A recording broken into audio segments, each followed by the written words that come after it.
నమస్తే, welcome to N99 news. Kakinada జిల్లా కిర్లంపూడి గ్రామంలో వేంచేసి ఉన్న శ్రీ నూకాంబిక అమ్మవారి ఆలయ ప్రాంగణంలో శ్రీరామ వీర నూకాంబిక కోలాట భక్త బృందంచే గజ్జల పూజ అత్యంత భక్తి శ్రద్ధలతో నిర్వహించారు.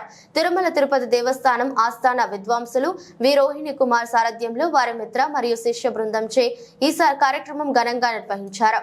సోమవారం గ్రామానికి చెందిన కొప్పుల విష్ణు, బూరుగుపూడి గ్రామానికి చెందిన రాంబాబు గత 3 నెలలుగా కిర్లంపూడి, జగపతి నగరం, చిల్లంగి గ్రామాలకు చెందిన సుమారు 50 మంది మహిళలకు, బాల బాలికలకు కోలాట నృత్యంపై శిక్షణ ఇచ్చారు.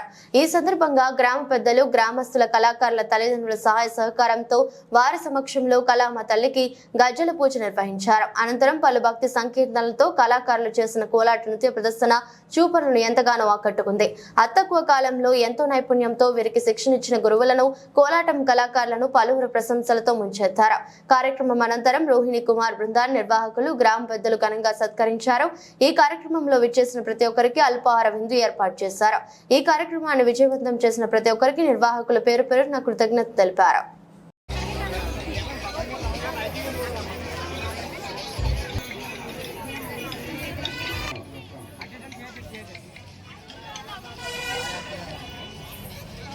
రాంబాబు గారు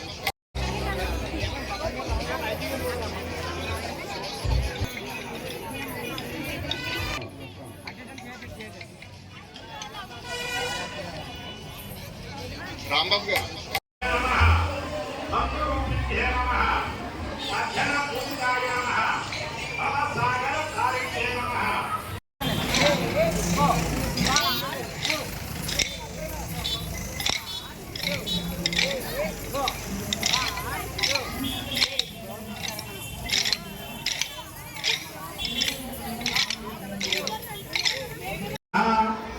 సంధ్యాయ నమః, సర్వమయాయ నమః, సర్వ ఐశ్వర్యప్రదాయినే నమః, సర్వపుణ్యాయ నమః, సర్వమాప్రియ నమః, సహస్రదీవిషే నమః, స్వాహాయ నమః, స్వధాయ నమః, సుధాయ నమః, సర్వజ్ఞాయ నమః, సుముఖాయ నమః, సుఖప్రదాయినే నమః, సర్వసుఖప్రదాయినే నమః.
స్వామి వారికి నారికలను సమర్పించి వెళ్ళవలసిందిగా కోరి ప్రార్థిస్తున్నాం.